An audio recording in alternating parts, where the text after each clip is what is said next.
जय हो अहोई माता की। एक साहूकार था जिसके 7 बेटे 7 बहू थी और एक बेटी थी। सब मिलकर मिट्टी लेने गए।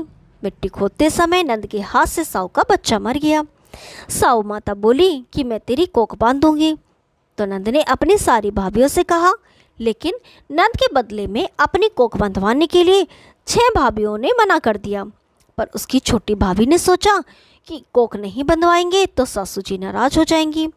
तो छोटी भाभी ने अपनी कोख बंधवा ली। अब उसके जो बच्चा होता अहोई के लिए मर जाता।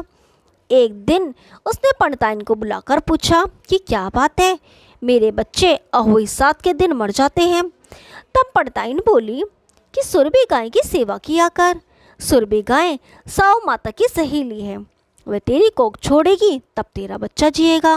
अब वह बहुत सुबह उठकर सुरभि गाय का सारा काम कर जाती। गौ माता ने सोचा कि आजकल कौन मेरी इतनी सेवा करता है, मेरी बहुएं क्या करेंगी, वो तो लड़ाई करती हैं। आज देखा जाए कि कौन सारा काम करता है। गौ माता ने खूब सुबह उठकर देखा कि एक साहूकार के बेटे की बहू है जो सारा काम करती है। गौ माता बोली कि तुझे किस चीज़ की इच्छा है जो तू मेरा इतना काम करती है, मांग। क्या चीज़ मांगती है? तब साहूकार की बहू बोली, मुझे वचन दो। गौ माता ने उसे वचन दिया। तब साहूकार की बहू बोली कि साहू माता तुम्हारी सहेली हैं और साहू माता के पास मेरी कोख बंधी हुई है, उनसे मेरी कोख छुड़वा दो। फिर गौ माता उसे 7 समुंदर पार अपनी सहेली के पास ले जाने लगी। तो रास्ते में धूप थी, इसलिए वह एक पेड़ के नीचे बैठ गई। थोड़ी देर में सांप आया। पेड़ पर गरुड़ पंखनी का बच्चा था जिसे वह डसने लगा। तो साहूकार की बहू ने सांप को मारकर डाल के नीचे फेंक दिया और बच्चे को बचा लिया।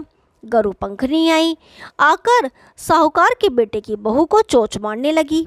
तो साहूकारनी बोली कि मैंने तेरा बच्चा नहीं मारा, सांप तेरे बच्चे को मार रहा था, मैंने तो तेरे बच्चे को छिपाया है। तब गरुड़ पंखनी बोली, मांग क्या मांगती है? वह बोली कि 7 समुंदर पार साहू माता रहती हैं, हमें तो तुम उनके पास पहुंचा दो। गरुड़ पंखनी ने अपनी पीठ पर बैठाकर दोनों जनों को साहू माता के पास पहुंचा दिया। साहू माता बोली कि आ बहन, बहुत दिनों बाद आई। और साहू माता बोली, मेरे सिर में बहुत जुएं हो गई हैं। तो गौ माता बोली कि मेरे साथ जो है इससे जूहें निकलवा ले। तो साहूकार की बहू ने उसकी सारी जूं निकाल दी। साहू माता बोली कि तूने मेरी बहुत भलाई की, तेरे 7 बेटे 7 बहू हो। बहू बोली कि मेरे तो एक भी बेटा नहीं, 7 बेटे कहाँ से होंगे? साहू माता बोली, क्यों नहीं होंगे? तब वह बोली कि मुझे वचन दो। तो साहू माता बोली, वचन ये वचन, वचन उको तो धोबी कुंड पर कंकरी हो। जब साहूकार की बहू बोली, मेरी कोख तो तुम्हारे पास बंधी हुई है। तब साहू माता ने कहा कि तूने तो मुझे ठग लिया, मैं तेरी कोख खोलती तो नहीं, लेकिन अब खोलनी पड़ेगी। जा, तेरे घर में तुझे 7 बेटे बहू मिलेंगे, तू 7 उजमन करिए, 7 अहोई माता, 7 मांडियो, 7 कढ़ाई करियो। वह घर गई, देखा कि वहाँ 7 बेटे बहू बैठे हैं, बहुत धन हो रहा है। उसने 7 अहोई मंडल, कोई दीवार पर, कोई मटके पर, कोई कहीं, 7 उजमन करे, 7 कढ़ाई करी। उधर सारी दौरानी जिठानी कहने लगी, जल्दी जल्दी चौका पूरा कर लो, नहीं तो सब कोई रोने लग जाएंगे। थोड़ी देर में उन्होंने अपने बेटे से कहा कि देख कर आओ, आज वह रोई क्यों नहीं? वह देखकर आकर बोला कि चाची तो अहोई मांड रही हैं, खूब उजमन हो रहा है। फिर दौरानी जिठानी दौड़ी दौड़ी गई, देखे कि वह तो कोख छुड़ा लाई। वह सब बोली कि तुमने कोख कैसे छुड़ाई? वह बोली कि मैंने तो कोख बंधाई नहीं, लेकिन साहू के बच्चे के मरने से कोख बंध गई। अब साहू माता ने मुझ पर दया करके मेरी कोख खोल दी। हे साहू माता, जैसे साहूकार की बहू की कोख खोली, ऐसे ही हमारी भी खोलना, सबकी खोलना। कहते सुनते हुंकारा भरते की अपने सारे परिवार की कोख खोलना। जय हो अहोई माता की। अब गणेश जी की कथा सुनते हैं।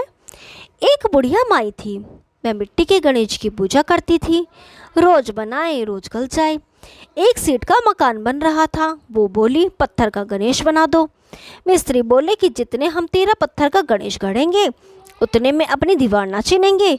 बुढ़िया बोली, राम करे तुम्हारी दीवार टेढ़ी हो जाए। अब उनकी दीवार टेढ़ी हो गई। वो चिने और ढा दे, में चिने और ढा दे। इस तरह करते करते शाम हो गई। शाम को सेठ आया। उसने कहा, आज कुछ भी नहीं किया। वो कहने लगे, एक बुढ़िया आई थी, वो कह रही थी मेरा पत्थर का गणेश घड़ दो। हमने नहीं घड़ा। उसने कहा तुम्हारी दीवार टेढ़ी हो जाए। सेठ ने बुढ़िया बुलवाई। सेठ ने कहा, हम तेरा सोने का गणेश घड़ा देंगे, हमारी दीवार सीधी कर दो। सेठ ने बुढ़ी को सोने का गणेश बनवा दिया। सेठ की दीवार सीधी हो गई। जैसे सेठ की दीवार सीधी की, वैसी सबकी करना कहते सुनते हुंकारे भरते का। जय हो गणपति महाराज की। यदि आपको ये कहानी पसंद आई तो वीडियो को लाइक कीजिए, शेयर कीजिए और चैनल को सब्सक्राइब कीजिए। हम आपके लिए ऐसी रोचक पुरानी कथाएं लाते रहेंगे। तब तक के लिए नमस्कार।